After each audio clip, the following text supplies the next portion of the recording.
This episode is brought to you by Portland Distro.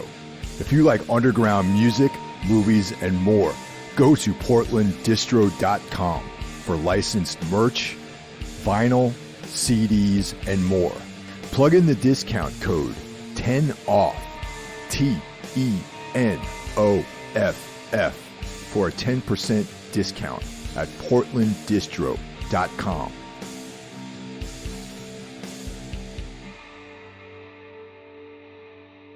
Hey guys, thanks for tuning in. The year's winding down, but these final moments of 2022, I'm delivering to you some awesome stuff. Josh Barnett returns for an epic episode. Talk about a lot of different things. Our post-2000 list of top 5 horror films, among other stuff. But before we get rolling, I just want to shout out the horsemen of the podcasting apocalypse. If you guys have been listening to this show for any time, you'll know who I'm talking about. Monday, Horror Wolf 666 coming at you with Brandon Legion. Tuesday, Into the Necrosphere with Jackie Smith for all things extreme. It's the only music podcast I listen to. Jackie is on a little bit of a break right now. He'll be coming back in January, taking the holidays off. Wednesday, of course, is Everything Went Black. Thursday is Necro Thursday with the Necromaniacs podcast. We take Saturday off. Then Sunday, the Dark Lord, Carl Hikara, comes at you with Soul Knox. If you want to support the podcast, you can join our Patreon Legion for as little as $1 a month.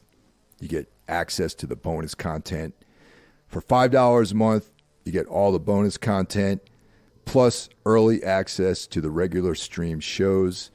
Also, real quick, I just want you guys, if you're interested, to follow us on Facebook, Everything Went Black. On Instagram, Everything Went Black podcast. And now, on to the show. Josh, it's great to hear from you again, man. Oh, likewise. Yeah, man. I was just going through my head, and I was like, oh, fuck, yeah, I got to sit down and talk with Mike. So, hit you up. It was good seeing you in L.A., you know, likewise. albeit briefly. You know, it's good to see a friendly face here and there. It's good to hear you guys play live, too. That was a great tour because it was very diverse, and you know, we're just itching to get out on the road again after being locked up for 2 years. So it was good.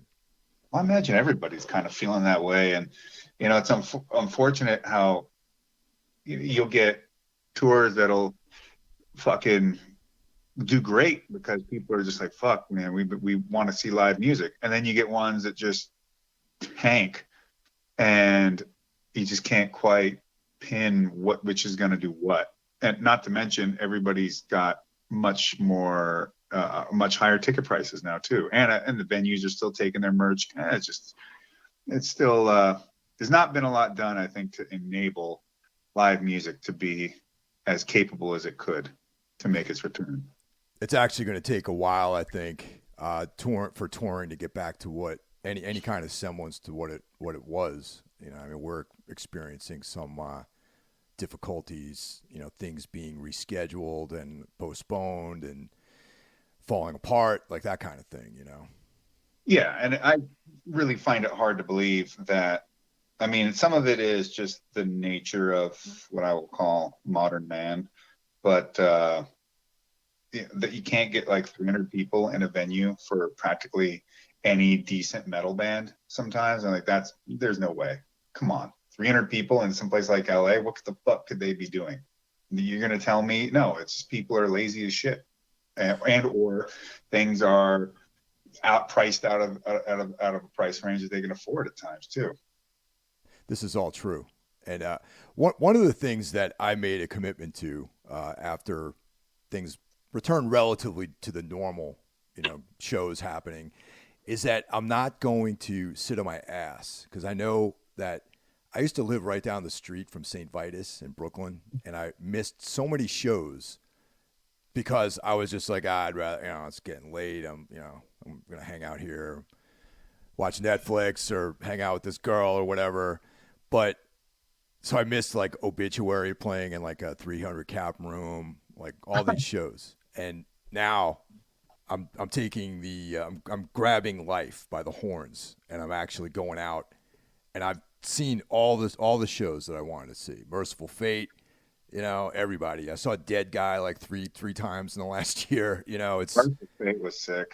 yeah. That was some great shit. Well, also, look, you want to kick it with a chick? If she doesn't want to go watch Obituary at St. Vitus, then, blow her off. That's actually that's good advice in light of something that happened within the last 2 hours. So Well, but also you got to look at it this way. For you, you're not just a guy who listens to fucking serious extreme metal music. It is literally part of your life. And so if this person can't be down with that, then you shouldn't bother with them at all, because it's only going to create friction and resentment. And it's not to think, maybe they'll grow into it. You should know as well as I do, if not even better, that part of extreme metal's conceptual building blocks is, there's a barrier of entry, and the music itself is that. And if you don't like this music, good. Don't come here. Don't ever show up. Don't wear our merch, which has been something over the last like 5-6 years become pretty prominent. Like, you're a fucking poser. Don't wear our shit, loser. Don't make it think like, dipshits like you listen to this music, because they don't. Go away. All the way up to people like the Kardashians. Just looking at them going, no, don't wear that. Don't wear Slayer. You don't listen to Slayer. Fuck off. You know what I mean? Don't pollute our thing that we have, that everybody pretty much starves to do for their life, and then use it as some sort of trite fashion idea. But except none of you are buying anything from the bands. You're just buying old rehashed, recycled old shirts that somehow made it somewhere, where some fashion repurposer then just amped them up to a high degree because they saw the Kardashians wearing it, and now they're trying to just make big profits instead of literally giving a shit about the music that goes along with that merch. So it would be like, for me, like, I was never gonna really settle with anyone that didn't want to go to like Merciful Fate or some shit like that. It's non-negotiable. I couldn't agree with you more, man. That's this is definitely, I would say, probably the reason why I get up in the morning is to write music and go on tour and perform music and just be part of the culture, and anyone who doesn't subscribe to that is someone I just can't have in my life, No, it would be, in a sense, depending on maybe this sounds a bit too academic, but like the power dynamic, depending on the power dynamic in the relationship, it could actually be you bringing them along into something that you should know better. Like, you know what, this person they're going to be disappointed at the end of the day. They're never going to get into this. It's never going to work out. And now you're dragging them along into something that they're just never going to get with. It's just going to create a problem. Yeah, there's a certain entry level just on that sort of topic. There's Sabbath, Slayer, Black Flag are the bands that you at least have to have some kind of acknowledgement that those are brilliant bands. And, sure. And then all of the other things around that means that you have the building blocks to appreciate things like Watain and Mayhem and, Neurosis, like all these bands, And then on the film level, David Lynch. Mm-hmm. I've recently had, not to get on the psychologist couch here, but, just had like a little thing come to an end. And the person involved with me, when I asked them if they like David Lynch or Roy Orbison, they were like, nah, it's okay. And I was like, okay, this is definitely doomed. Yeah. You know what I mean? It's not going to work. Also, you can tell when there is a potential because, or to have at least what you could consider for an individual a passing level of interest in a particular aesthetic, and then with that you can build on it. And I think it's the kind of thing where both sides should possess that, where they're broadening each other's horizons, not making them double down into it because they loathe the other one so much in terms of what their artistic aesthetic is. That just, I mean, it's to the point that if I met a gal and getting to know them, I found that they just have what I consider a horrendous sense of interior design and just like living aesthetics. No fucking way. It's just not happening. There's something there about the way they're built, about what they find pleasing about the world and how they want to have the world seen by them. Then I'm just like, I get, it's not necessarily that makes you a bad person. I just know that that's going to be a problem. Yeah, it's just different, and I've come to that realization as well because, I try to conduct myself a certain way. I try to have my living surroundings reflect the self-respect that I have for myself. You know what I mean? And I like to also have my personality reflected in the way that I organize things here in my little, cave that I live in, And when I see that, not the other person not having that awareness, it's definitely something that is a big turnoff for me. Sure. Yeah, I completely understand. Yeah. So I've been a huge fan of your MMA career, but what I don't know and I'm not very knowledgeable about, and I know some of the listeners to the show are pro wrestling fans, and I know that you have your own promotion right now, so I'd like to talk a little bit about that. Well, for me, MMA and pro wrestling is two sides of the same coin. One being where you have what's called a maybe a more predetermined environment, and the other one where that isn't the case. But to me, the training, the philosophies, and even the intent, it's all got to be there. And even if you were to go and do some digging back into some of the most popular eras of promoting professional wrestling around the world, like the 80s and the WWF and the WCW, you'll see that a lot of these rosters are comprised of legitimate high-level athletes and tough guys. Not necessarily, I mean, we didn't have MMA, but sure, there were martial artists. There were a lot of amateur wrestlers, ex-professional football players. Then when you go to Japan, from like the 70s, even into the 90s, I would say even rolling into the 2000s, a lot of these individuals, male and female, one, they train in a dojo system there in Japan where you live there, you train there every day, you grow up through the ranks, and from a like a neophyte apprentice kind of position into earning your ability to get in the ring. And a lot of that training is not just simply weight training and working on movements, but they do what's called shoot training, which means real, and they train how to do legitimate submission holds, amateur wrestling, strikes, and so on and so forth. And the New Japan Pro Wrestling is very notable for that because they brought over Antonio Inoki brought over Karl Gotch, and their whole training was nothing but practically real fighting the whole time, to the point that they would take out, well, they call themselves the king of sports, and they would say they were the world's strongest martial arts. And martial artists would take offense and show up at their dojo, and whoever is running the gym that day, if Gotch was there, he'd pick someone, or if there was another senior person, they'd decide who goes in there, and they would beat the shit out of these martial artists that would come to challenge it.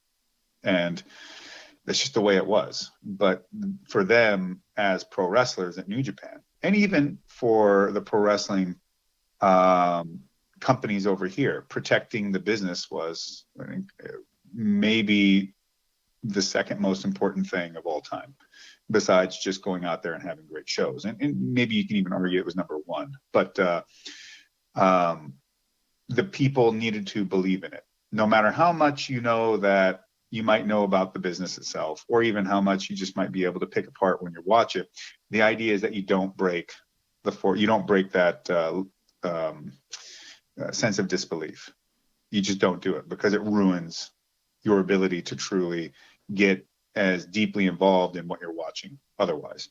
And so there were pro wrestling promotions in the US where, of course they don't want you going out and getting into fights in bars or anything like that. It's bad press. But if you get beat up by a normie or a civilian, they might call them, you're out.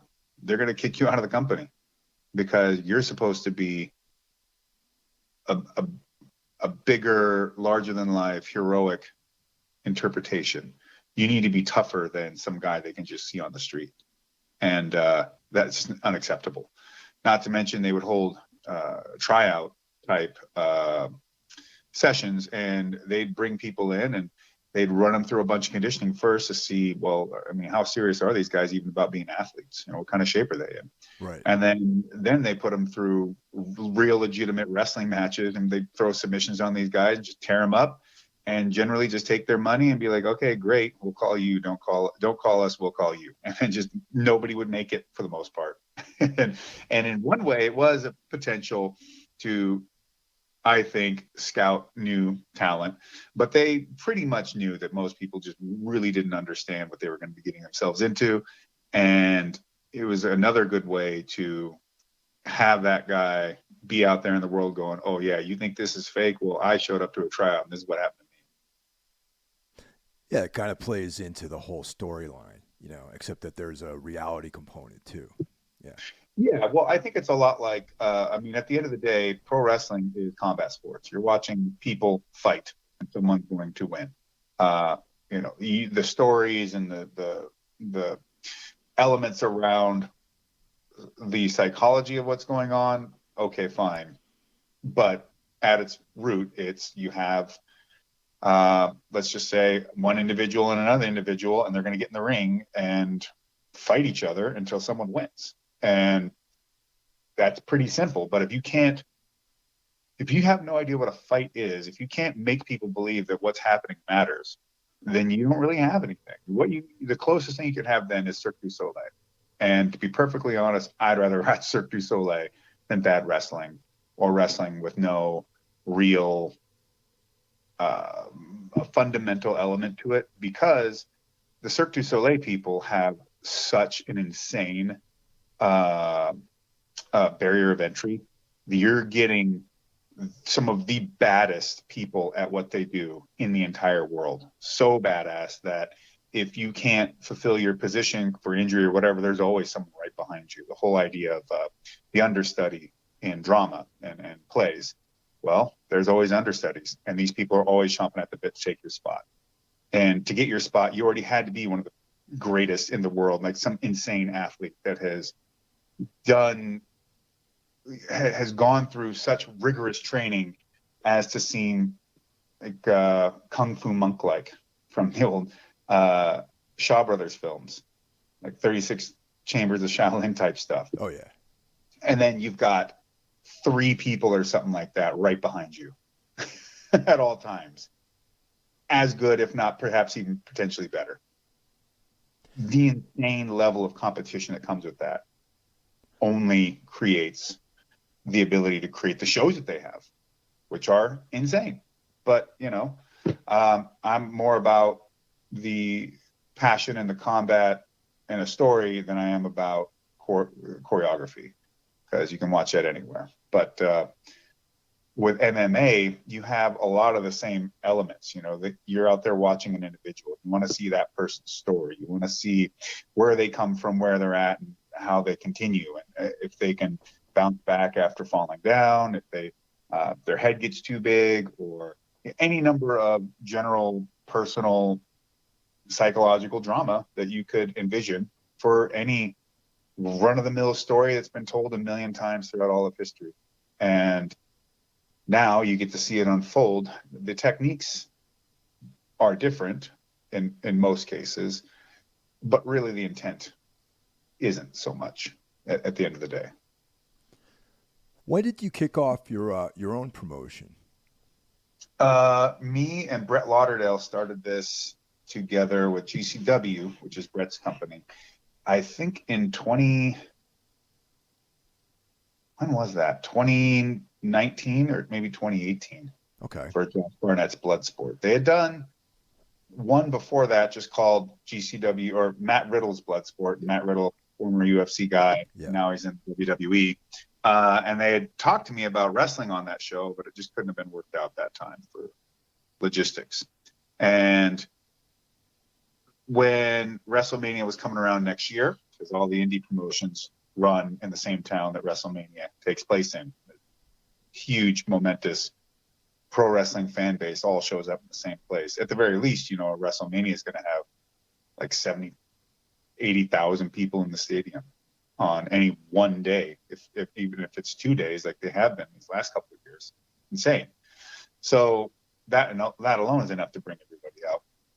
But now it's become a thing where people come from all over the world just to be a part of the whole thing. And WrestleMania week is like a gigantic celebration of wrestling in general. So Matt Riddle was picked up by the WWE, so he'd no longer be able to do the show. And I was approached if I would take over the mantle, and I said yes. However, my conditions are that I book these shows, I work on the aesthetic, that this, I have a hand in training and picking these wrestlers, and that I'm going to be involved in producing this thing to the very core. And they said, sure, okay. So from then, if anybody has seen Matt Riddle's Bloodsport to the Josh Barnett Bloodsport, or if anybody is curious even from hearing this and want to go check it out, because I promise you, it is not pro wrestling like you're used to. You only win by tap out or submission. The rules are very strictly enforced. We fight on a ring with no ropes, so you can fall off the thing. It is very much in more of an MMA conceptual space. But I think you can see there's a drastic difference between the first Matt Riddle show and my first show. And in fact, we generally number from my first show and not from Matt Riddle's. Not to be disrespectful in any way, I just see them as two different shows. They're not the same. So there's no ropes. So you're saying you can fall off. So you can't do any of that work, like say like in MMA grappling where you're working up against the fence, or boxing where you use the ropes. There's none of that activity, right? No. There is no rope work or no pro wrestling rope work where you're not running them or anything like that. There's no turnbuckles to climb, but some people have been shit canned right off the 3-foot ring space to the floor. So it creates a different set of concerns. How often do you have events? We try to do about 3 or 4 a year. Oh, okay, cool. How is it? How do you watch it? Is it a pay-per-view or Yeah, we have it streaming on Fight TV. Okay, yeah, I'm familiar with that. And there's a few free matches out on YouTube as well that we put up. One of the guys that I work with here at the podcast, he's a wrestling fan, and he turned me on to Malachi Black, actually. And he's like, yeah, this guy, you should check him out. He's got a cool aesthetic, and he's using like round kicks and knees, and he's like Muay Thai style techniques. So I was interested in that. He used to train with Dirty Bob Schreiber, an old, very early MMA fighter out of the Netherlands. And so he's been training some MMA, but mostly Thai boxing and kickboxing, Dutch style, for forever. Yeah, and good dude, great parents. Not usually what you see people say, but yeah, I've met his parents. Great guy, and someone I would love to have in Bloodsport if I ever get the opportunity to have a bit of his time away from AEW. I started kind of digging into his story too, like with the the whole House Black and all that, and I mean, the aesthetic is exactly the kind of stuff I'm into. You know, I can tell this guy's probably read a bunch of, stuff that I like, or he likes the same movies. He probably likes metal, like that kind of stuff. He definitely likes metal. That I can promise you. So he is totally a metal dude. Yeah, it definitely comes across for sure. So what I was thinking, Josh, is everyone likes to come up with these lists of their favorite movies, but we're in the new millennium. So I wanted to limit this discussion to only things that came out after the year 2000. Because then there's like the low-hanging fruit. Like, oh, yeah, my favorite movie is Night of the Living Dead, Texas Chainsaw Massacre, Hellraiser, the classics. You know what I mean? Mm-hmm. So I actually think that horror past 2000 has had some future classics that have entered into the canon. So I just wanted to, we'll do our top 5 with some runner-ups. I think horror is still a viable. I mean, I'll preface all this by saying, in general, when I watch film, and I've watched a lot of film, I'm a big cinephile, and I still watch plenty of movies, but generally, most of the time, and people that know me, that sit down and watch film with me, know that I generally don't watch anything past like 1993. Okay. I find almost all modern cinema post 2000, we'll stick with that, awful, terrible, and not worth my time or my money. I don't go to the movies hardly ever anymore. Only a few times, here and there, maybe about three to 5 times a year at best, because I find most of this stuff atrocious and written by people that have no fucking business being anywhere near a movie script. So I have to say right off the bat, I am a total Grinch about modern cinema, and I hate it. So, however, horror has always been one of those genres that doesn't require a lot of money and always seems to get a decent return on its value. People love to be scared, and there's a lot to work with. And if anything, you can start with something very simple, like the whole slasher genre, which I guess you could argue came about somewhere around. I don't consider Psycho really a slasher. No, absolutely not. No way. But I would say it was like mid 70s or maybe mid or late 70s, because I know there's got to be some movie hanging around from the mid 70s. It just got misplaced, right? Like true fanatics will know about it, but it never really went anywhere, but it got in the right hands, and that someone ran with that. I know The Burning is pretty big, as considered one of the slashers, let alone Friday the 13th, the first, which I think they're about the same time. Maybe one's 80 and the other one's 81. I can't quite recall which one's older, but I'm sure there's got to be something prior to that. So that's, if you want to fucking flag me on the internet about picking the wrong movie or something as the starting point, then have at it. I would have given my I forget the term. Anyways, I've already given my out on this, but it still has a lot of weight, and I think there has been actually. I have a small list in front of me, and out of that list, the 5 that I picked, but it wasn't really that easy. And I'm also gonna, I'm gonna not call them my favorites exactly either. But I know it seems cheap, but that's kind of the way I am with movies in general, because a lot of it has to do with how I'm feeling, what my mood is, and what aesthetic I want. So that's those are my caveats. Well, so then this was a bit of a challenge for you then, right? Somewhat. I mean, It wasn't super hard, but I didn't feel bad about anything I picked. And I feel I have more concern about what I left off, because I think even in this small list that I was going through, until I found 5, I'm like, these totally can fit the bill. I could have went super autistic about this, but I did not. And yet, plenty of good stuff, and good for all different reasons. One of the things I really like about horror, as a genre, is that similar to metal,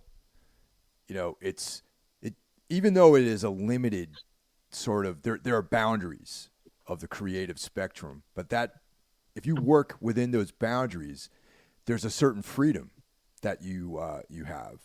I feel like there's some of the more creative filmmaking takes place within the horror genre, and some of the more creative music writing takes place within the metal genre.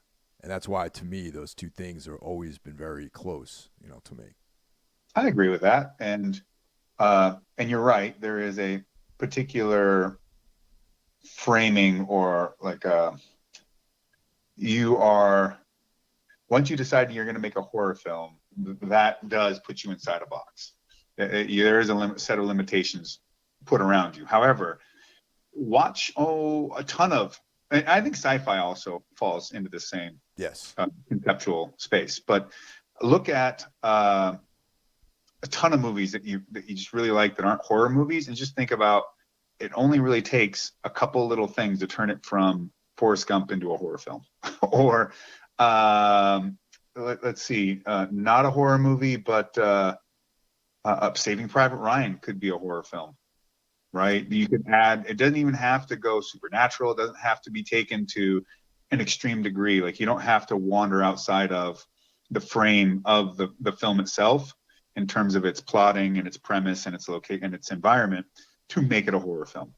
You could easily make it a horror film without going off the rails. And that's one of the things that's great about horror, is that horror is really sometimes just a matter of just a few different choices, really. And that's it. And all of a sudden that movie goes from a comedy to, oh shit, this is awful. I think it was last year, there was a drama that came out called Humans. Have you heard of that? It's basically a family drama, but it's shot like a horror film. And, ironically, it's like, sometimes family dramas, can be horrible, I guess. Yeah, ironically, I can't imagine someone making an ironic film. But there's actually no irony in the film, though. Like, maybe just that premise, but there's no humor. But there's just this sense of unease throughout the entire movie, and it's very well acted. It takes place in an apartment in New York City. Like, I think judging by the streets, it's like somewhere outside the financial district in that area. Well, then there's already unease. Yeah, just being in that claustrophobic environment. But it's really well acted. I think it's Showtime. It's like maybe one of their original productions, but that's where I saw it. I think it's still streaming on there, and it's just slow moving, a lot of dialogue, but just that heavy, brooding, like, sort of atmosphere. And I was discussing that with some friends, and I was like, man, is this a horror film? They're like, well, no one gets killed. There's no, but just the tone is sure. Like very much in that same aesthetic. Well, horror films in New York are pretty well hand in hand, especially with one of my favorites like Maniac, or if you want to go real shitty film, shoestring exploitation crap, The Tenement, I think it's called, or something like that, from the early 80s, like just the random drugged out street gang shuts down basically takes over like a, what would you call it, like a flop house, not flop house is the way to put it, but like some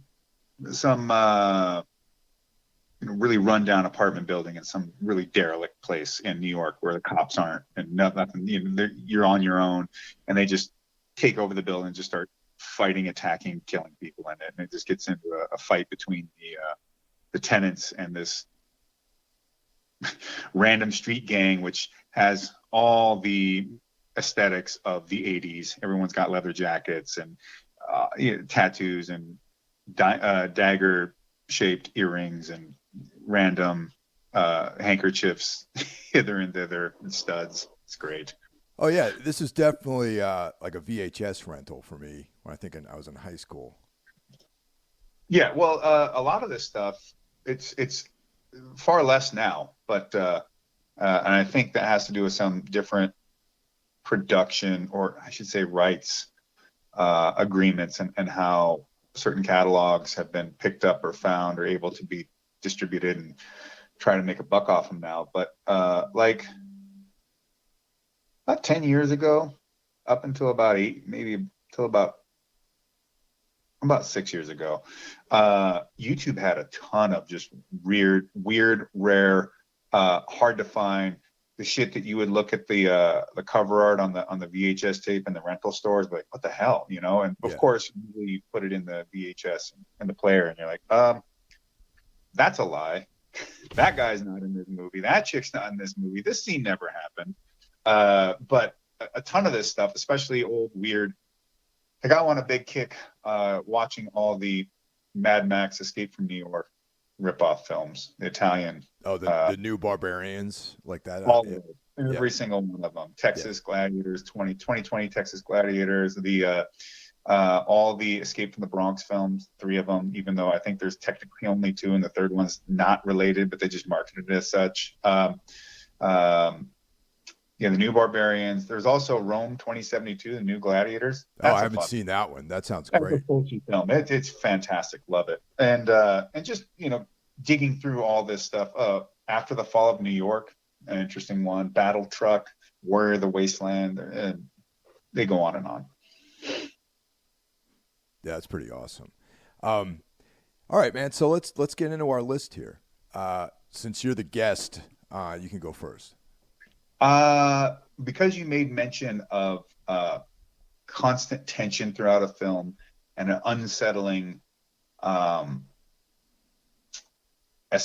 don't want to say aesthetic. It's like it's just a vibe that keeps it constantly unsettling. I'll say The Color Out of Space from 2019 by why am I forgetting this director's name? Richard Stanley. Exactly. I know he's really famous for the Island of Dr. Moreau stuff, which is quite hilarious. The fact that the guy would dress up as a mutant and sneak onto the set and see what's going on. But I actually love Richard Stanley for 2 things. First and foremost, because one of my absolute favorite love films. It is, if you're sick and you got to curl up and watch something, this is one I'm likely to go to, and that's Hardware. Oh yeah, from 1990 or something like that. Love that film. And Fields of the Nephilim videos. Yeah, Blue Water. Yep. Sick band, cool videos, great director. But I love The Color Out of Space, not for Nick Cage or anything like that. Nothing trivial. But I felt like, as a fan of H.P. Lovecraft, that he did a good job of instilling dread and tension and anxiety while you watch the film in you, the viewer, especially where there would be these scenes for minutes, it would seem like, go on, where you just hear this high-pitched noise the whole time. And I loved that aspect, that it's trying to unsettle you as you're watching the film, as the characters themselves are unsettled. But the thing is, it's not described, it's not explained, because it really couldn't be, because nobody knows anything, and they don't even know what they don't know about any of this stuff. So they're dealing with it in the same way you are. Why is there this weird high-pitched noise running through the movie? Because there is. And it's not a very violent film for those that are into the gore and all that, but I just think it really kind of nails the Lovecraftian way about going about it. I know it's much brighter at times and more lit film than you might consider Lovecraft, but not every story Lovecraft wrote was about dark, gloomy, constantly rained on, wet Rhode Island locations, or weird islands and cities in the middle of the sea or in the mountains or whatever, right? It's not all about the old ones. This story has nothing to do with any of that. I think they did a great job.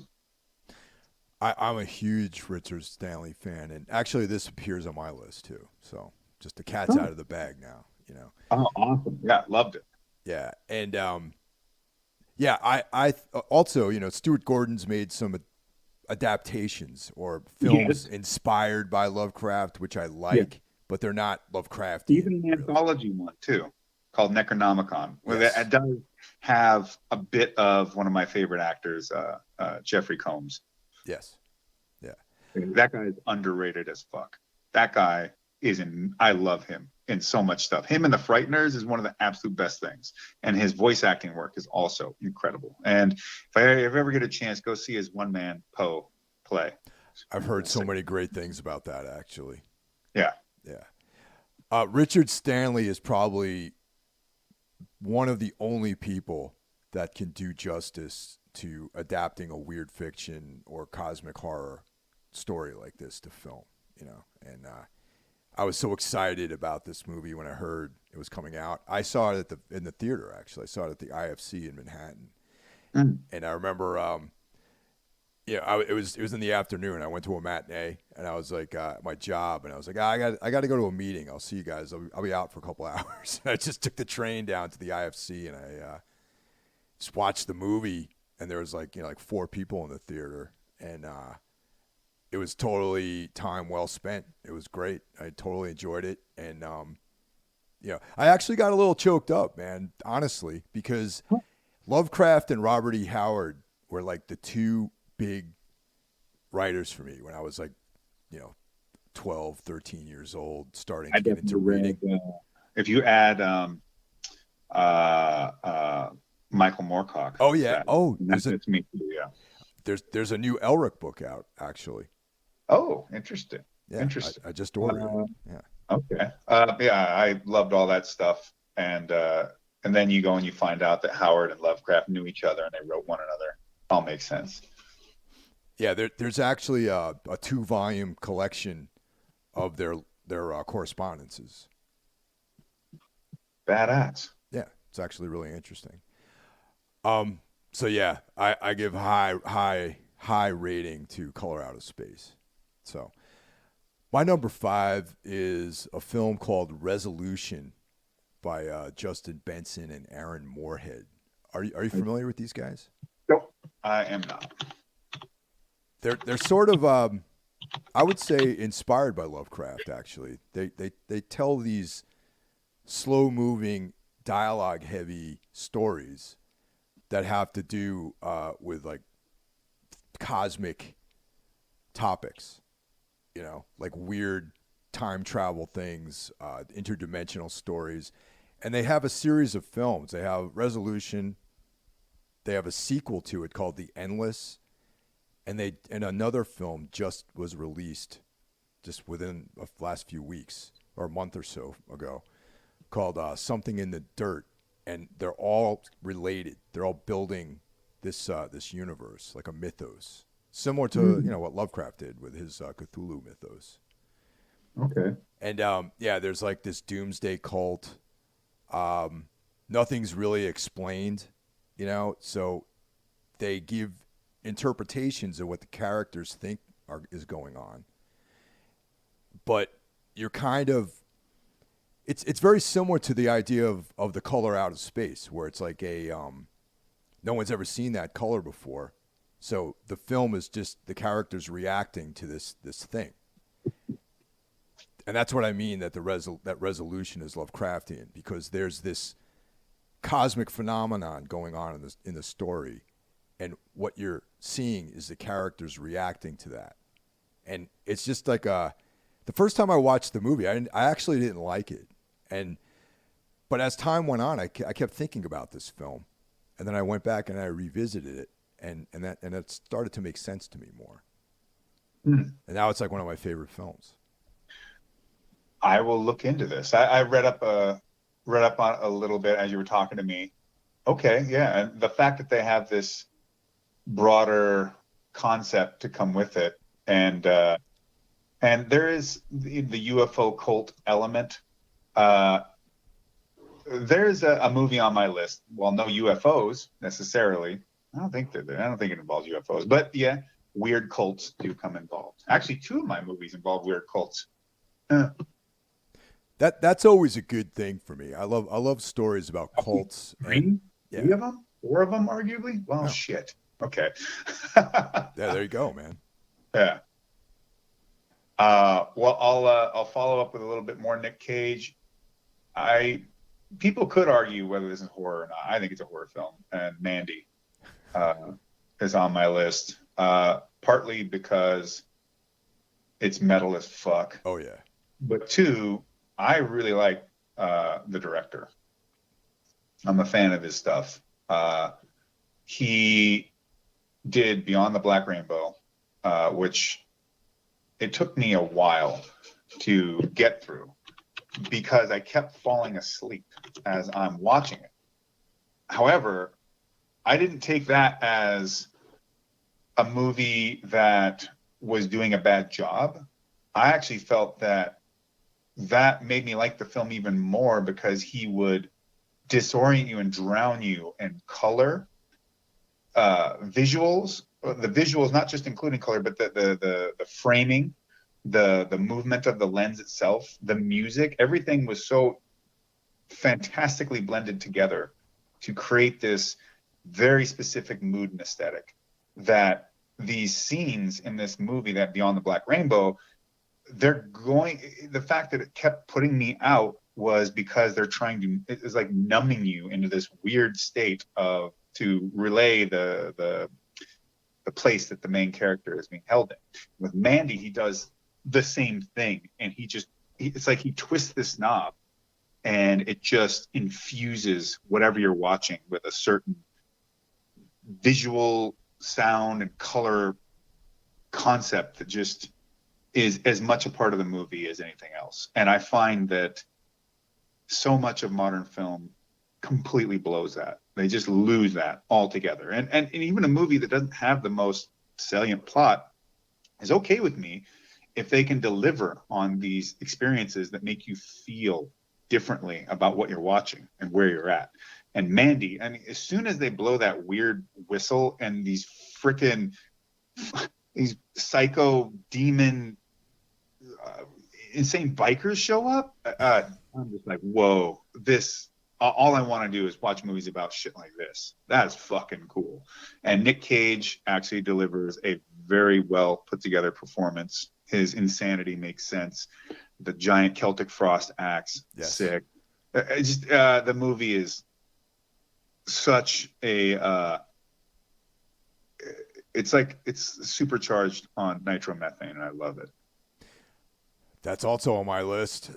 Yeah, Panos Cosmatos. That's the filmmaker, man. Yeah. He's George Cosmatos' son, who directed Cobra. Yes. Also his film. Dude, I just watched Cobra like 2 days ago. Again, it's on every like maybe 8 or 9 months. I put that movie on.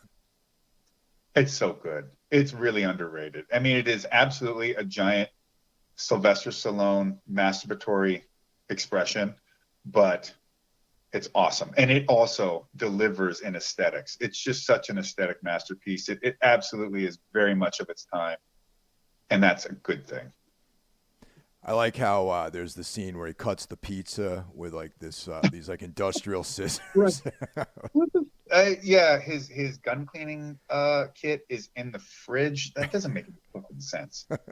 I mean, anyways, he doesn't even have a fucking holster for his fucking 1911 45. Just sticks it in his waistband. You're like, what? What? No, you can't. No. But that's a film that is one of those border films where it kind of is a horror film, really. You know, it's about a death cult, you know? Yes, the bad guys were very disturbing when I first saw that, with the crazy, they're pulling nylons over their face, but then this like covered in spikes and banging the axes together and stuff in weird industrial settings with like flames and sparks, and it was fucking great. Another notable scene in there, which I thought was actually really funny, and this always sticks out to me every time I watch the movie, is when the main cult murderer, that real jacked guy that that they fight at the end. Brian, I forget his last name. He gets killed in the Terminator in the beginning. Oh, that's right. Yes, actually, yeah. Brian something. He's also in a Cynthia Rothrock kung fu flick, along with why am I forgetting his name? I've seen him, and he's so great in so many things. This Australian martial arts guy, Richard Norton, and he plays Cynthia Rothrock's long lost brother, who's also a kung fu master. And cool. God, his kung fu's fucking awful, but it's an interesting film, and I do like that dude. Yeah, he's cool, and he looked insane.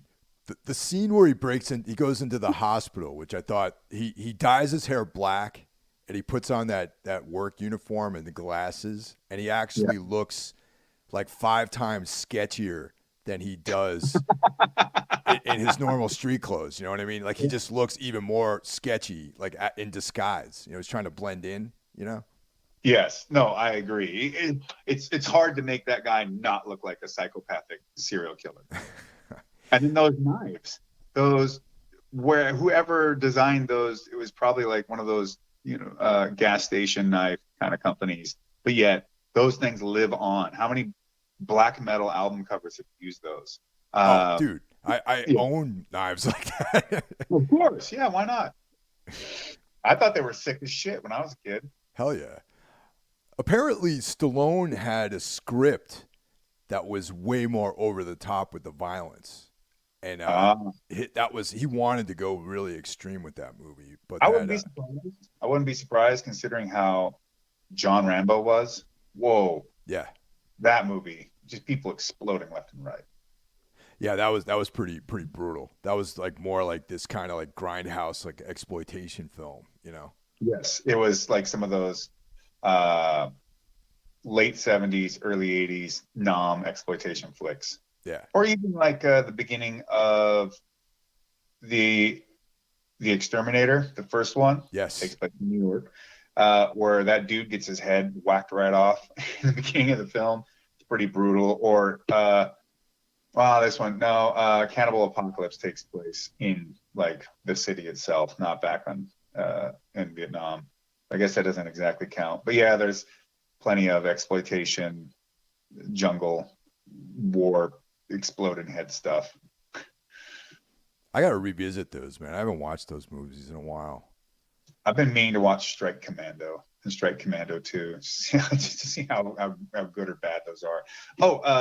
I also heard that Cobra came about because they originally went to Sylvester Stallone for Beverly Hills Cop, and he basically wanted to make Cobra. So he wanted like all the little things his character was going to do that you see in Cobra. He wanted that in Beverly Hills Cop. And after a while, they're like, no, fuck this. We're not doing any of this. No. And so then he went off and made Cobra. That's crazy, man. That in Beverly Hills Cop, that adds a whole new dimension to what that movie could have been. I know. I'll take Axel Foley, though. All right. So my number 4 is Terrifier 2. Which came out this year, actually, by Long Island native Damien Leone. And I saw this in the theater. Definitely long. Could have been edited. But I really think this is like, we were talking about slashers earlier. This is like the 21st century slasher. You know, it's funny. I haven't seen that one. But remember I said that I had films that I thought were overrated? Yeah. Terrifier from 2016 is on that because I watched it and I'm like, oh, there's a bunch of gore, but this movie just seemed try hard to me. And it's not horrible by any means for what you're getting. And you should know exactly what you're getting as soon as if you're holding the box in your hand. God, I'm really dating myself. But if you did any minimal amount of research, you know what this film's going to be. But I was kind of like, what is this? Just 99 Tears, but with a bigger budget? And it just doesn't. I don't know. It couldn't catch me. I kept looking at it and just being like, this is preposterous. And Well, probably most people don't even know what 99 Tears is either. the first one, I was like a little, middle of the road on that. I thought, I'm like, wow, this is like a really rough movie. There's a lot of like extreme shit going on, but the story was kind of like whatever. But the second one, I got to be honest with you, man. There's like some world building that goes on. There's like depth to it that was missing in the first one, and I'm a fan. I back it, and I also back Damien's work ethic to put this whole thing together too. Okay. Yeah. Well, I'm not here to hate. Oh, I'm sorry. 100 Tears is the name of the movie I was thinking of, which is also about Killer Clown. And so when I saw Terrifier, I was like, it's just 100 Tears with a bigger budget. Yeah. But everybody knows that clowns in general are pretty creepy, and the Terrifier clown is quite creepy. And yeah, there's some extreme stuff, but just some of it in the movie, I don't know. It just didn't. You couldn't get me to buy into it. I just felt like I was just watching a bunch of stuff happen. So, not to say that so many of the Italian horror films that I watched were all that different, but I don't know. There was just something about it. It just didn't quite catch me. But I'm not saying it's a bad film. It's just a movie that everyone ranted and raved about so much. I'm like, I ain't the guy. I was actually surprised on how many. Find that somewhere. It's if you're into gore, it's got plenty of that. I was actually surprised on how big of a hit it was for how just like extreme the movie was. Yes, I did not expect people to be all ramped up on it, but then again, new metal was also really big at one time too. It's coming back, I heard. No, that's just said by fucking people that want that to be a thing because they remember 1996. No. Some places in the country it never went away, actually. Well, I mean, yeah, the Insane Clown Posse still exists too, right? Yeah. All right, Terrifier 2. Well, I've done Colorado Space and Mandy. I'll go with something a little further back, and I'll go with Martyrs from Frame. That's also on my list. So I've already named 3 movies on your list. Yes, those are my top 3. Actually, that we think alike. But Martyrs is not only will it deliver all the like extreme visuals that will just absolutely have you crawling out of your skin and maybe thinking perhaps I should never watch this movie. But also, I think it's got a very, very clever plot, very well acted. It is not a movie if you are afraid, not of being scared or anything like that, or even for the extreme gore visuals. If you think you can stomach that, okay. It's just that this thing is wrapped up in such a nice little tight bow of extreme nihilism that it could really fuck with a person's spiritual and mental state. It really could. I 100% agree with that. Like that's really what I remember about the movie. I mean, yeah, there's a lot of gore, there's like brutality. I'm not a big torture porn sort of fan. Like I'm not into like the Hostel movies. And but there's some just even though I've watched plenty of movies that have torture porn in them because anyways, yeah. Yeah. I mean, I'm not against it, but I'm not a fan. Like, I'm not like one of these guys who's like really into that. But that's what, when I was watching this movie, I'm like, this is the last word on that genre, that subgenre. But that's not even the stuff that disturbed me. It was like the message in this movie is on par with like a Thomas Ligotti like short story of just like pessimism and just this black nihilistic ending, and the ending even is kind of unresolved in some ways. It is unresolved, and in a way that only makes it more bleak. yeah Yeah. And that's the thing, is you get all the way through it and you're just left in this position. And movies that don't resolve cause a lot of problems for people in general. Considering the content matter of this film, it only heightens what that dread and nihilism is. And I saw this film like right when it hit the States, back in like 2008, 2009, and it was like right at the height of like my fascination with all this, like, death and, like all that sort of those kinds of meditations. So this movie came, at least hit the States right around the same time. That was like a very intense, like, reflection on my part. Yeah, I mean, the French have been cranking out some pretty gnarly stuff in the last 10, 15 years. This is absolutely one of them. Another movie that I had considered put on the list was High Tension, because I couldn't finish the movie in the theater because my girlfriend that I was with at the time, we went to watch it, and after the first opening salvo of the horror part of the film, she literally was like, "I'm not watching this. I'm leaving." I'm like, "Oh, fuck." So, and I do remember seeing the initial stuff and being like, "Oh shit." But yeah, she was not handling that. We had to leave. Okay. But Martyrs, I think, can deliver in the extreme aspects of it, but does so, it does. I mean, they're two very different movies, Martyr and High Tension, and what makes them creepy, unsettling, what have you. But Martyrs, I think, hits on a kind of a deeper, more metaphysical level, whereas like High Tension, it just gets that grime. Plus, there's a few things about that plot that you're like, wait a second, I don't think that would have flied. I don't think that flies. But you'll forgive it anyways. The guy who made Martyrs, Pascal Logier, was his name was assigned to the Hellraiser remake at one point. This is another reason why I don't watch modern film. Everything's a remake. Yeah, well, I wouldn't say it. That it just that thing that just came out, which was I have no idea anything about. It's hard.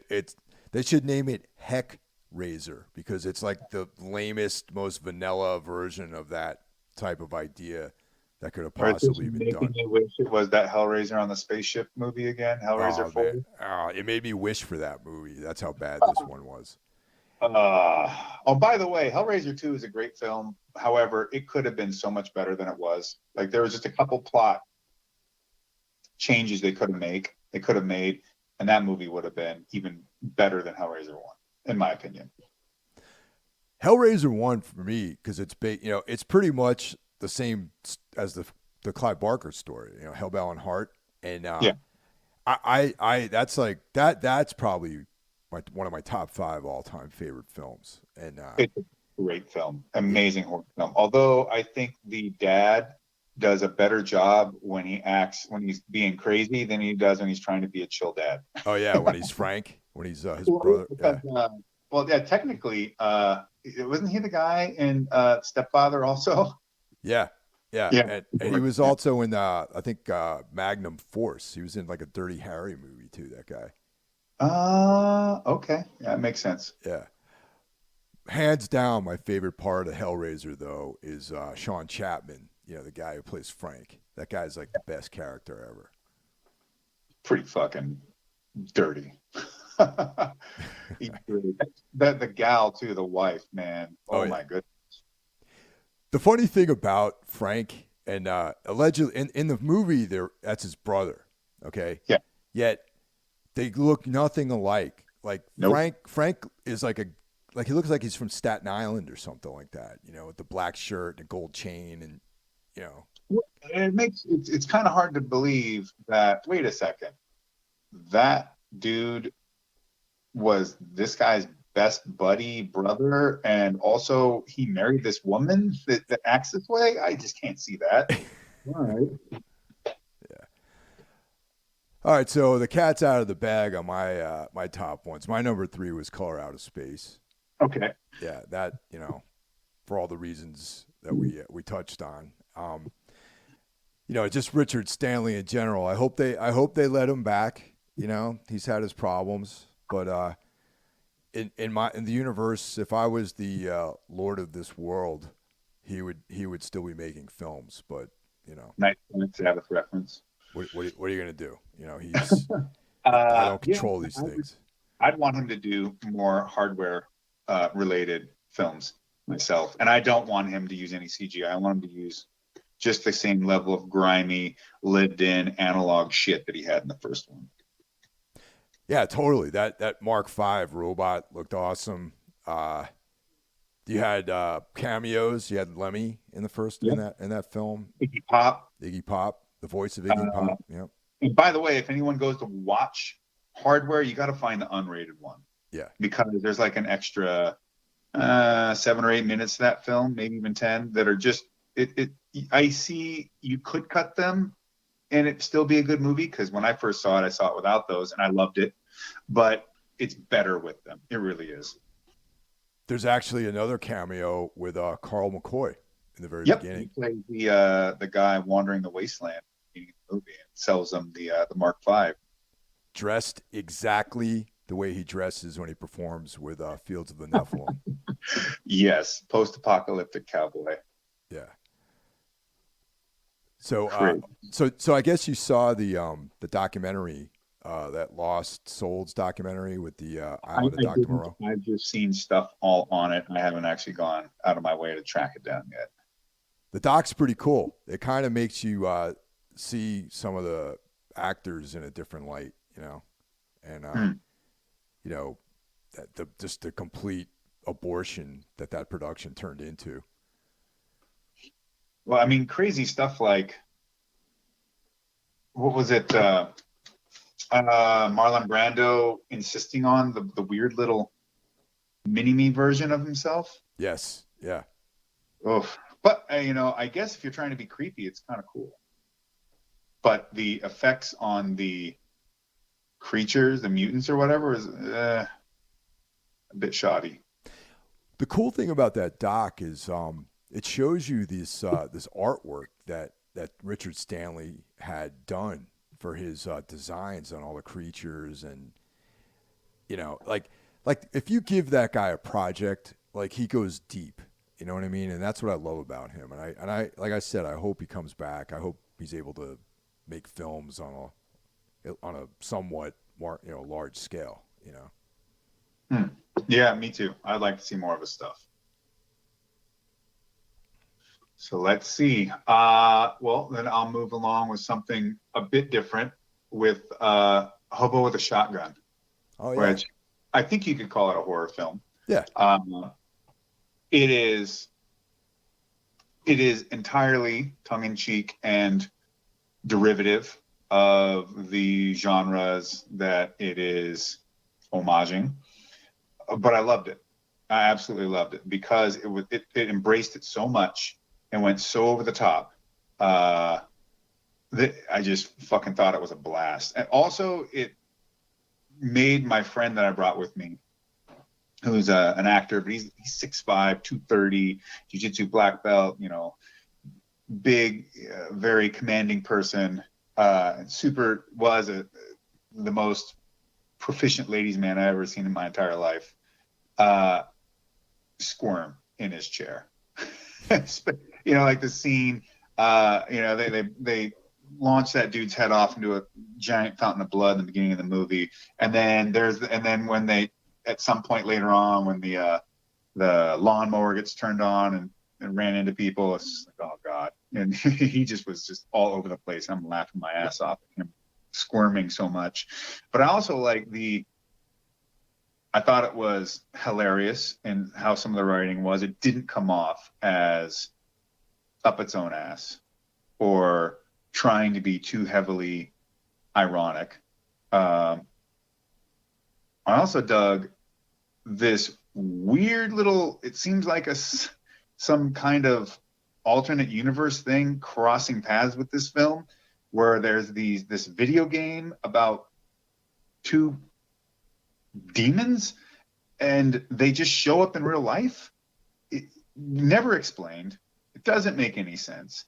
I mean, I don't need it to. I loved it. They were so fucking cool looking and just random, fine. But again, this movie, like aesthetic and feel, it nails it. And Rutger Hauer does a great job as playing this insane hobo with a shotgun. Oh yeah, man. Rutger Hauer, you can't really go wrong with him in a movie, you know. Yeah, no, I'm a huge fan. You know, another well done Rutger Hauer film. It's Paul Verhoeven's first U.S. film called Blood and God damn it. Why am I Blood and I want to say Blood and Tears, and it might be that. I'm just blanking on the name. Great film, medieval, well done. Was also the basis or inspiration, a lot of it, for the comic book, the manga Berserk, because they approached doing flesh and blood. Oh yeah. I when you said the comic version of that, I was like, oh yeah. This is I've definitely seen this. Yeah, Flesh and Blood. Yeah, so it was very much an inspiration to that comic, Miura-san, because of the grittiness and down and dirtiness of medieval combat and everything that it showed in it. And so he was really inspired to do something with that level of realism and starkness with his manga. But yeah, Flesh and Blood is fantastic. Although I think this is probably Tom Burlinson's best performance, because I watched him in some movie called The Time Guardian, some cheesy sci-fi flick from Australia, and he was absolutely awful. Like, he didn't know how to act whatsoever. But the movie's still kind of fun in its own way. But it's garbage. Another good Rutger Hauer film is The Hitcher. Have you seen that? I tell people that movie is really quite terrifying. Yeah. And there is a sense of dread that runs through that thing. And the way a couple characters in that film get killed, how they get killed, and when, just completely blows you away. Like, you were just not ready for that. And all of a sudden, bam, it's just smashing you right in the face. Yeah, that's the thing I like about that film is the real sense of loneliness, of like traveling, you know, in the desert by yourself, like the shots, like the nighttime driving and all that stuff. That part of it was really cool, I thought. Yeah, really well done movie. I remember seeing that back in the 80s, just being super freaked out as a kid, way more than I expected to be. Yeah, back a bunch of years ago, we recorded in Dallas, and we played shows on the way down there. We did the drums, the bass. Then those guys flew home, and I was down there to do the guitars and vocals, and sat in with most of the mixing. And then I had to drive the van with all of our gear in it back to New York by myself, and going through Texas and Oklahoma and all that. And I kept thinking about this movie on that drive. I could see that. Yeah. Well, Hobo with a Shotgun. It's not. I know some people would probably like to lump it in there with like Manborg, which is not a horror film, and it's nothing like that, and it's not like what was that fucking kung fu whatever movie that they did that came out on the internet, which was fun but just nonsense. And it's not even quite like Turbo Kid, which I actually really do like, but it has more in common maybe with Turbo Kid than any of those others. So yeah. In a weird way, Hobo with a Shotgun reminded me almost more like Street Trash or something like that. It does have some similarity to Street Trash, which is also great film, awful film, will make you feel terrible after you watch it in ways you did not expect. But it's so much of its time and of its era, the dialogue will just crack you the fuck up, and or really some Gen Z kid watching this will just be sat on their ass like, whoa, they used to say shit like this on television? Well, no, not on TV, but in straight to video, yes, they did. Also, that same Gen Z kid living in Greenpoint, in Brooklyn, will trip out on what that neighborhood looked like back in the late 70s, early 80s for sure, man. That's a good point, because I bring up to people all the time. I go, you have no idea what New York City or LA used to be like in the 80s and 70s. It was an incredibly dangerous place to be. And so you'd see these LA movies where people end up in downtown, and of course, then all of a sudden everything goes fucking haywire. All hell breaks loose. And nowadays, as much as downtown LA is very fastly becoming, if it isn't already, quite a dangerous place. But it used to be not brightly lit, far more barren, creepy, dark, and almost like some kind of undiscovered country that it is now. And New York had a huge problem with gangs and violence, whereas you get movies like The Warriors or Maniac or The Executioner, all these other different, or The Exterminator, these different types of films of that nature, of Death Wish 2 and 3, all that stuff. Like, there was serious crime issues in New York, and people just can't imagine that it could ever have been that bad. Exactly. And people comment on New York now. I mean, yeah, for sure. Crime is a little bit on the rise, but people really don't know how bad it was. Another thing about Flesh and Blood that always so weird to me, the font and the way that title is put together is essentially the same as the Roxy Music album cover. I gotta look this up. So strange, even though they have nothing to do with each other. Imagine if Brian Ferry was like a big fan of this film. You never know.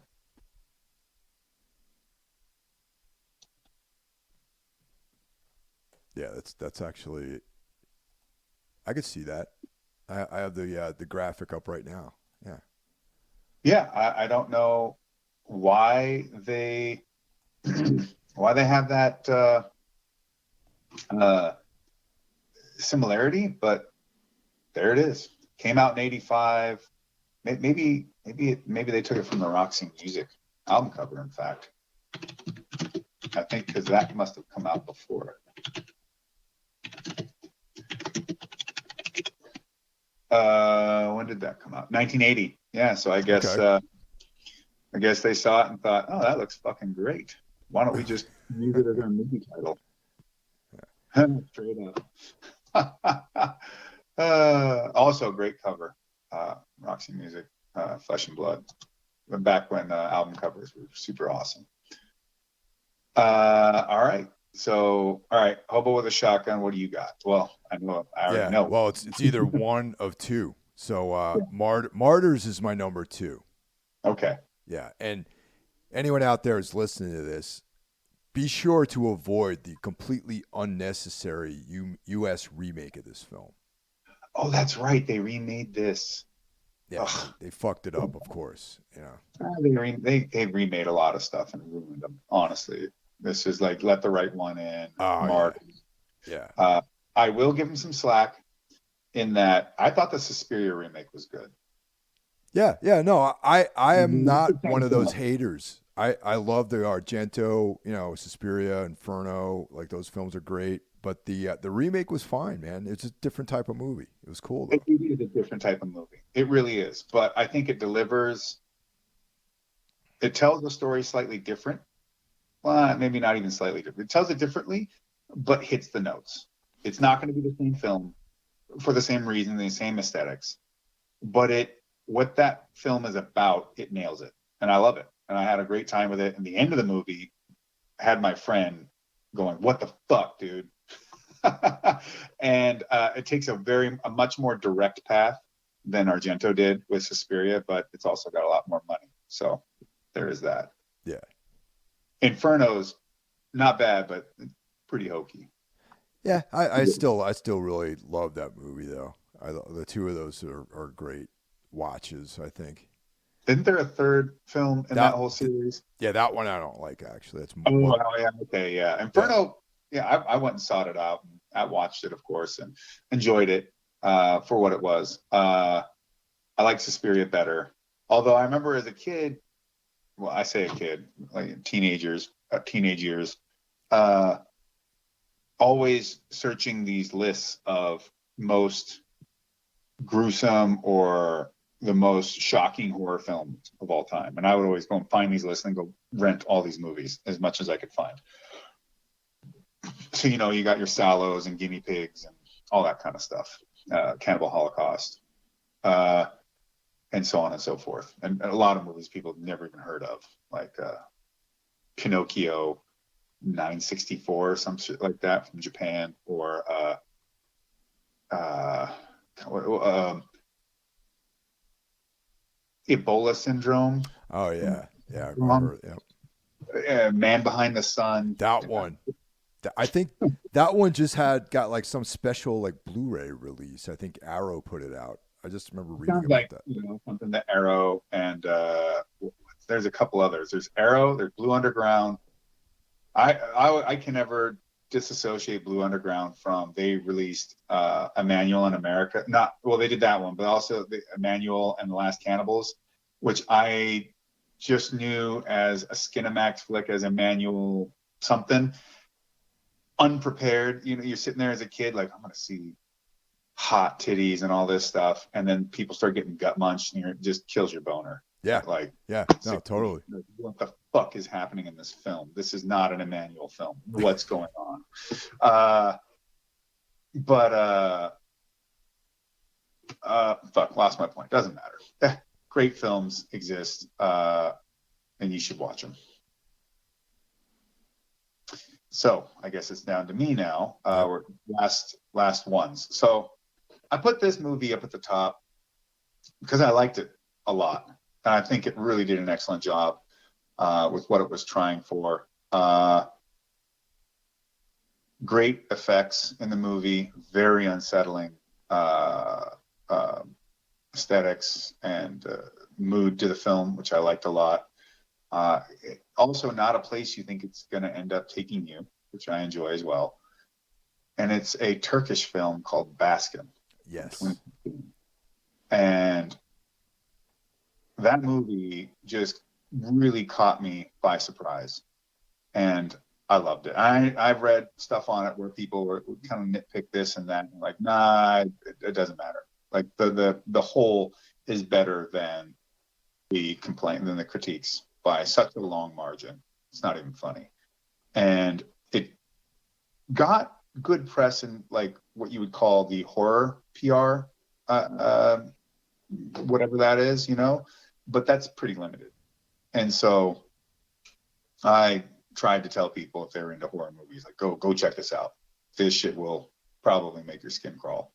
And the dude they got to play the weird cult leader in the movie just chews up the cinema, just chews up screen time. That guy just absolutely gathers your attention. And whatever's going on just ain't fucking good. That's his real face too. Yes, exactly. And what a way to turn it around for him, right? Man. Yeah, that one's actually that's on my mentions, Baskin, because I definitely quite fond of that movie. That movie was great.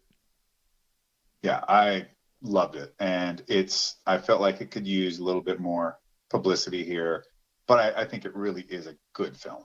I really do, especially for horror, and it's got that creepiness, unexplained. There's no reason for you to really know why. You're just gonna have to deal with it. So my number one's Mandy. That's the only one left out of the ones that we had in common. Totally acceptable choice. Yeah, and we've been talking about just genre in general and how you have like kind of like a box, and basically there's only a few stories really to tell, but it's how you tell that story is what differentiates some of the better stories or movies or books, whatever. And I think that we went on about how we love Panos Cosmatos, and it's a fucking plot of Mandy. It's a revenge movie, Yes. But there's so many excellent twists and turns and set pieces and all this stuff. But the thing that resonated with me is you feel like his heartbreak in that movie too. You do. That was his whole world. That was his love. Yeah. And that was the one thing that was kind of holding him in check with the darker aspects of his personality. Yeah, and I love how it doesn't the whole reason behind those demon bikers showing it doesn't make any sense.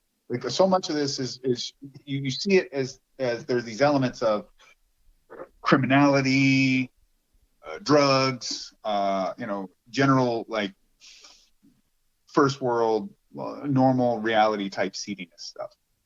But then it injects it with this supernatural side of things that just comes in hot, 10,000 horsepower, flames in the air. Okay, I guess this is where we're going now, man. This ain't no coming back.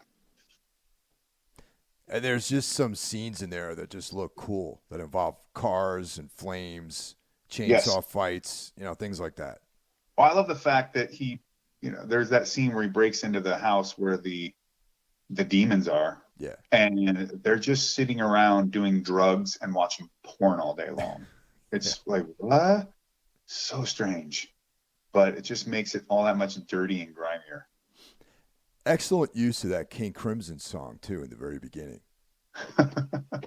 Someone could do it.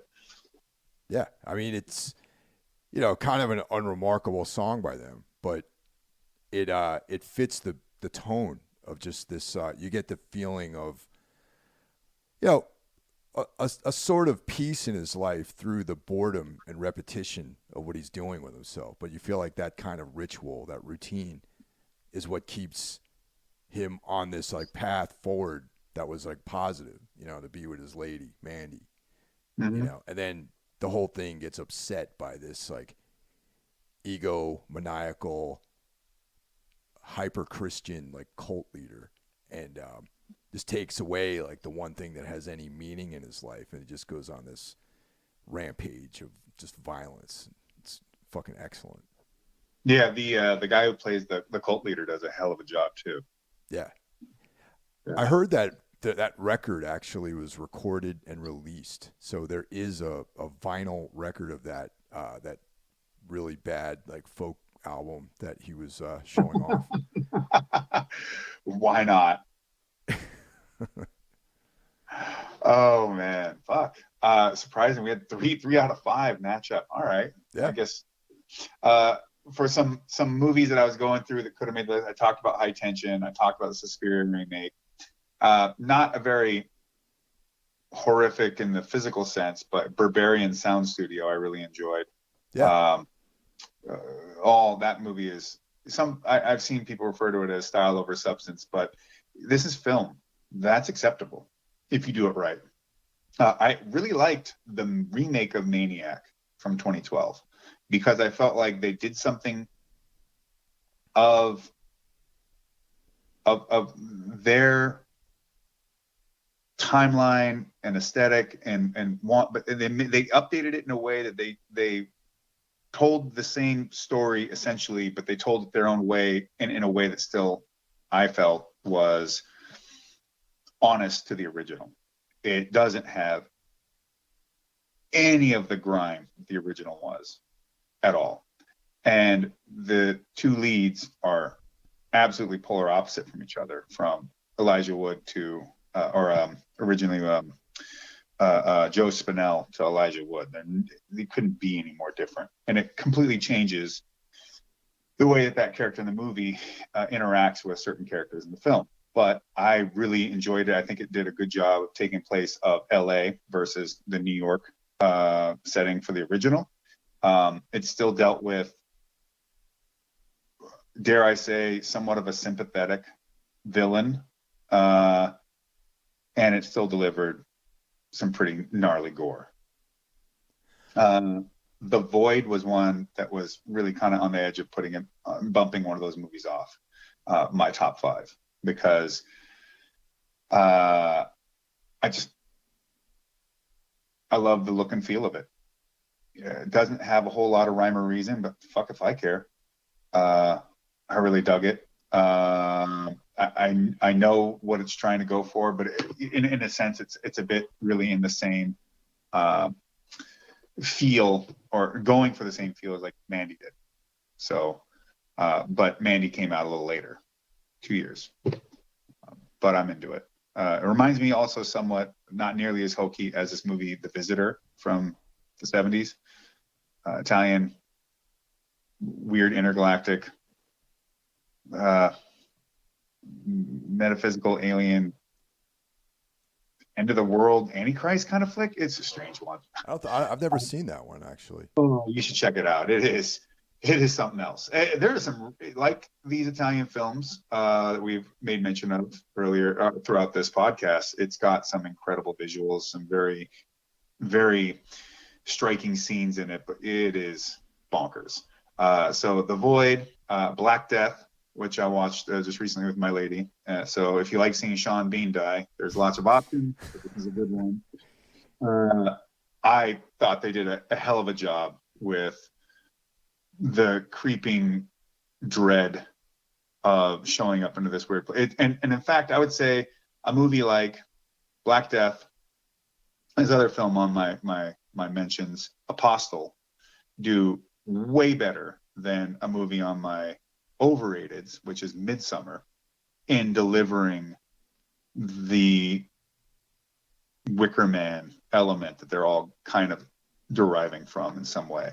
I felt like Midsummer, it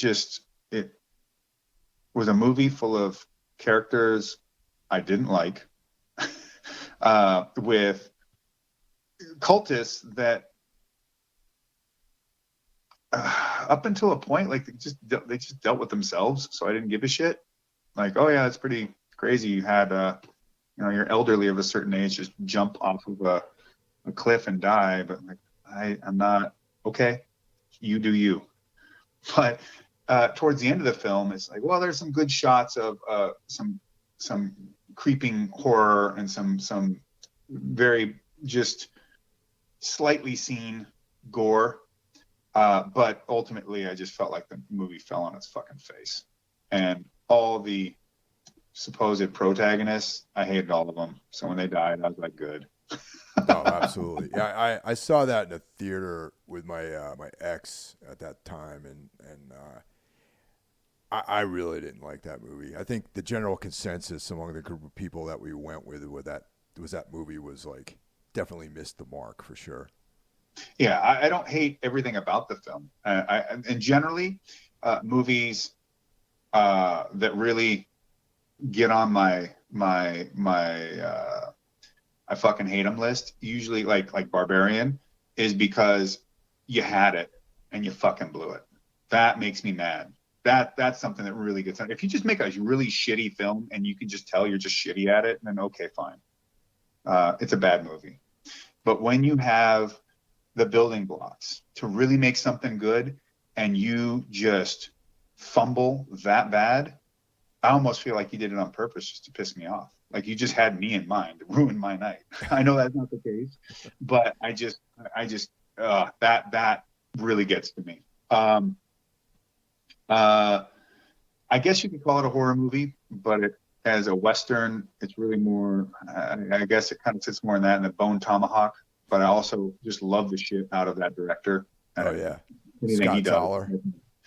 That dude, as Craig Zoller, is fucking awesome. Craig Zoller, yeah. Apostle, which I mentioned, great director with that one. The guy that did The Raid. And then I guess with what was it? And The Witch, another great film, very psychologically based.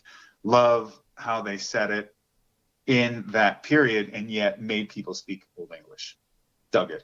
It made it hard to understand, but I'm fine. I love the intent there. And of course, he would go on to do The Lighthouse, another great film. I also enjoyed House of the Devil, which that guy Ty West, and I think is he A24 or whatever. I know they're cranking out a lot of shit, but I thought an interesting kind of creepy film with the whole satanic cult vibe with it. I liked it. Yeah. But yeah, my overrated, Barbarian. I think that movie sucks. Garbage. And Midsummer, just not a horrible film, but just did not deliver. And Terrifier, I watched it and that was enough for me. I got a couple of mentions here. So a couple of French films, Inside from Julian Maury with the one and only Beatrice Dahl in that movie. And I actually, that all those like early 2000s like French extremity movies in general I have a love for a lot of those films. Yeah, there's a couple of them, right? Isn't there one Inside? Well, they tried to remake that over here. I didn't even pay attention to that, but yeah, I imagine, yeah. We had Martyrs, Inside, High Tension was loosely part of that. There's another film called Trouble Every Day, which is by Claire Denis, and I'm not familiar with. Stars Vincent Gallo, who doesn't speak French at all in the movie, speaks English in the whole film. Okay. But it's a weird riff on a vampire story. Oh. Yeah, really interesting. And it's once again Beatrice Dahl is in that. And adjacent to French is the Maniac remake, because that's done by Alexander Aja, who's a part of that. You know what? I don't know why I didn't remember that. Of course, he would do a good job with it because he did High Tension. Yep. And that also a good remake, the Hills Have Eyes remake. The Hills Have Eyes Part 2 has some they have some scenes in that movie which I find absolutely horrifying, but the movie itself isn't. There's some bad acting, it's cheesy at times, but then you'll have a scene that'll pop out and you're like, fuck. Like the whole start of that movie, Hills Have Eyes Part 2, is awful. But then, and then it goes into cheese. And then it gets back to awful again, and then cheese, and then brutal gore and awful, and then cheese. It's strange. But that first one, very creepy. Oh yeah. Yeah. Alexander Aja really nailed it on that one. And which way more horrifying than the original Hills Have Eyes. Definitely, yeah. I have a girl walks home alone at night by that's a vampire film, right? Yeah, Annie Lily Amirpour. It's isn't that a short film, or did they make it a whole? They made a feature out of it, and because the original one was a short film, I think, and it had Elijah Wood in it, maybe. That I don't know. This one has all Iranian actors in it and actresses, and it's shot in L.A. or California, not in L.A. It's shot somewhere in California out in the desert. Interesting. Yeah, and it's just like this moody vampire story. Yeah, I watch. It's another film I watch every few months. It's it's something that just it's black and white. It's plays on this this movie came out before all of the toxic masculinity stuff, but it has some of that aspects to it. So it resonated with me a little bit, about women not getting raped and stuff like that, Sure. So that doesn't make me necessarily woke. It just makes me not a piece of shit because I think that stuff's bad, Yeah, that actually, the movies, I can deal with all kinds of gore and torture and stuff, but rape stuff, that's the stuff that gets into my skin that I have a hard time with. So, like, I've never seen Irreversible, just simply because I've seen, not to say,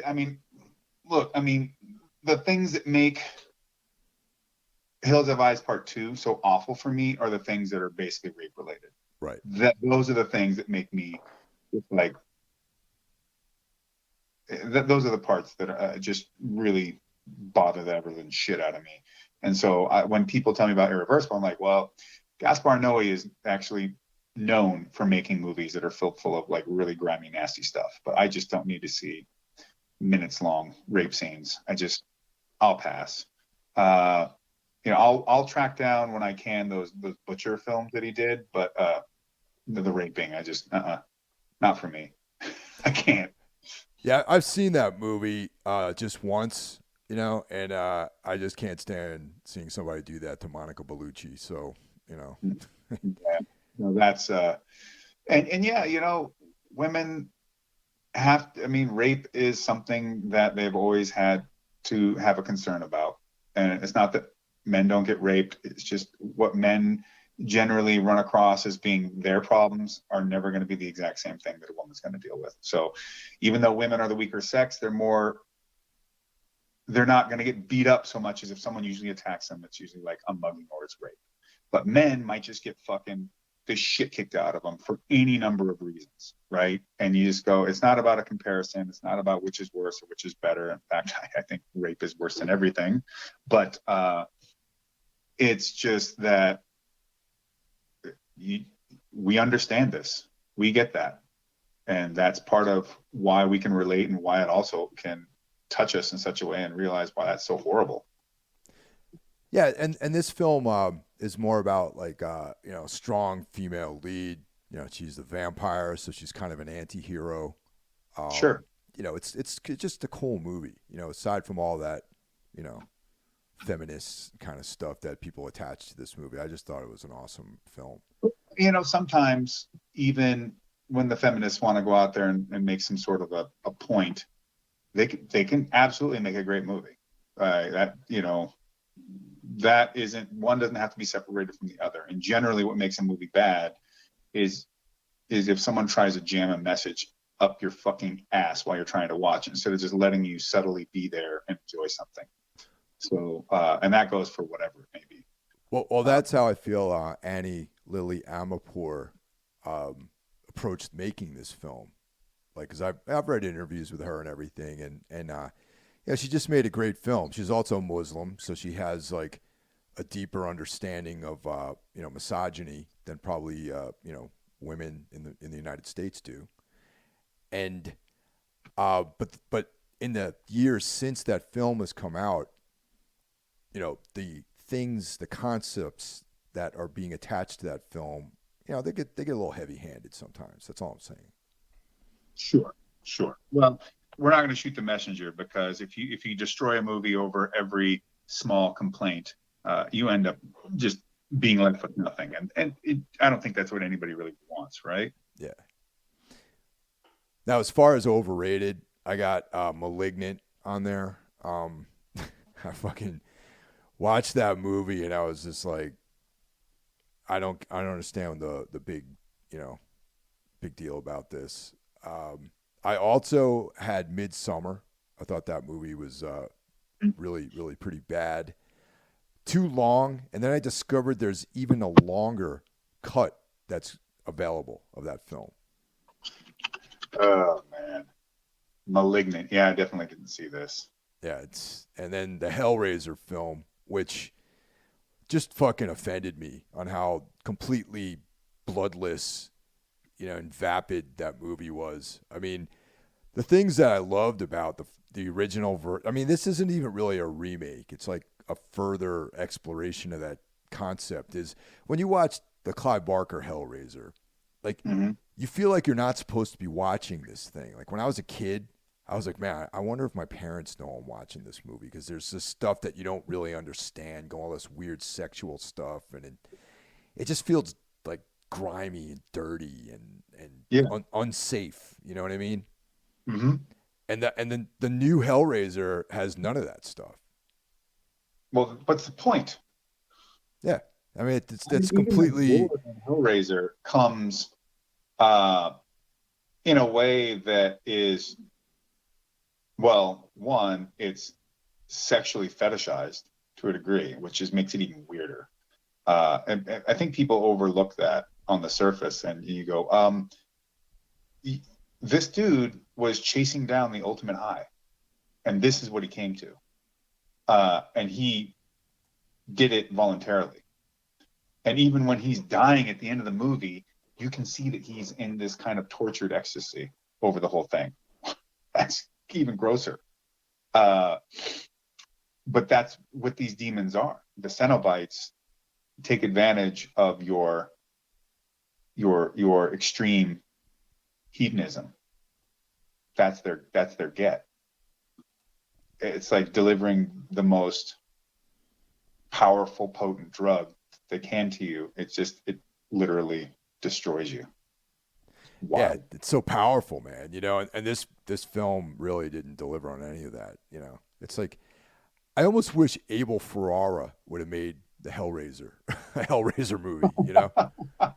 That would have been a very different look, but I'm sure it would have been infinitely better than the film that you're describing to me.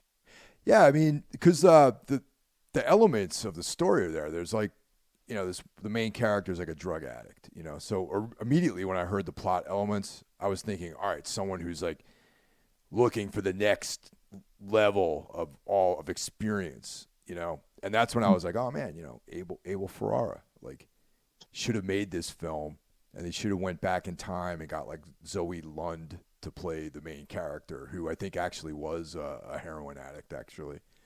Oh wow. Yeah. But yeah, just very disappointing. I can't say disappointment because I really had very low expectations as it was anyway. Well, that did help. She didn't get suckered into something expecting it to be good. Yeah. And that's it. That's my list, man. That's that's what I got. That's a fair enough list. I almost wanted to argue that Audition, because it was just a year off. Oh, yeah. But no, I stuck with it. I went 2000s and above. Yeah, that came out in the 90s, right? 1999. Yeah, okay, right. Because I associate that with the 90s for sure. And it's funny. It's only a year different, but it does have a more 90s feel to it. Yeah. So before we sign off, let's talk about your whiskey, man. I keep hearing about this.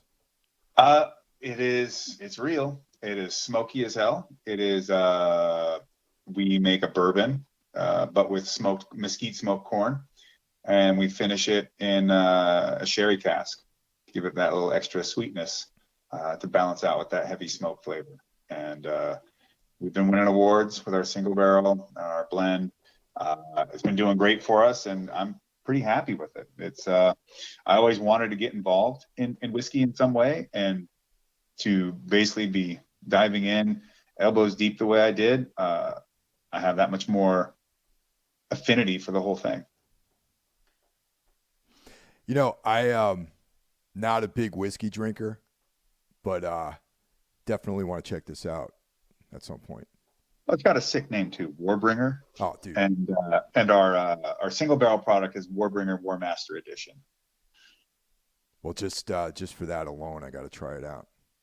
Well, when the single barrels are available, they usually go pretty quick. The blend, we try to keep in production as much as possible and available. And for those that aren't in Southern California, wherever we have distribution, which is pretty limited, being that we are a very small distillery, you can order online from warbringerbourbon.com. Cool. You can go to joshbarnett.com. There's links to all that stuff, including like my grappling instructionals and a lot of podcasts I do will get posted up there so people can go check them out. And as well as my merch that they can buy, which I do through Kings Road, like a proper metalhead should. Hell yeah.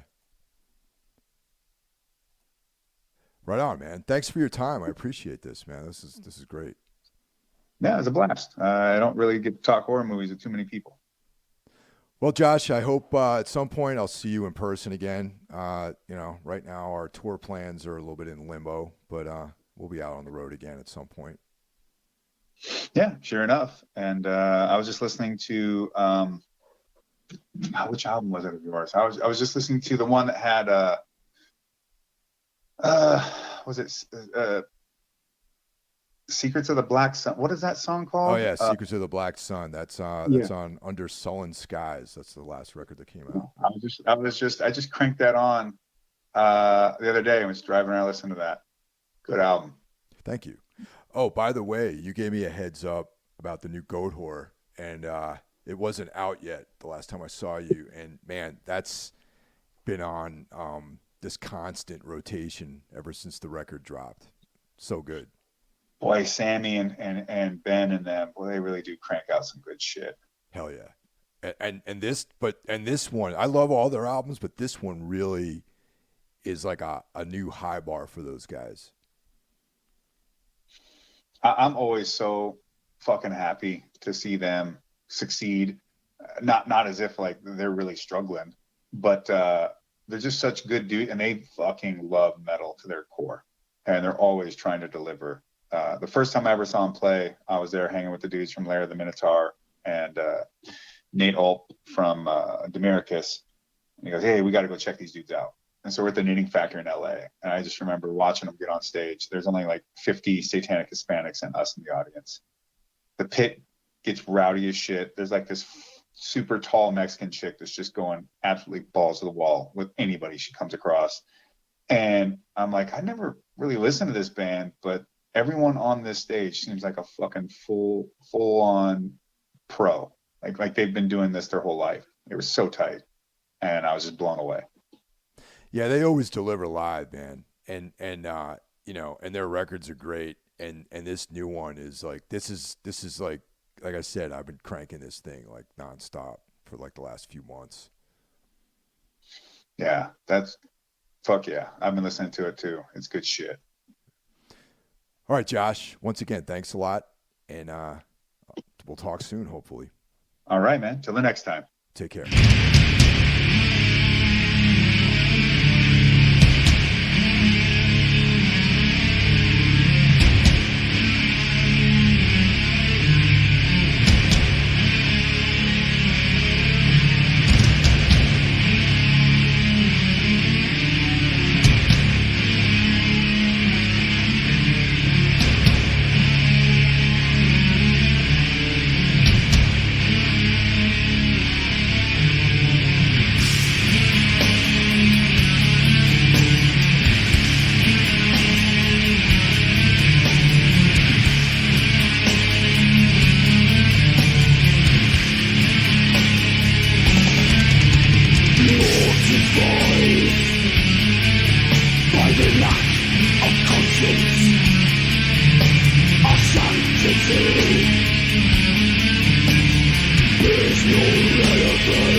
Repentance is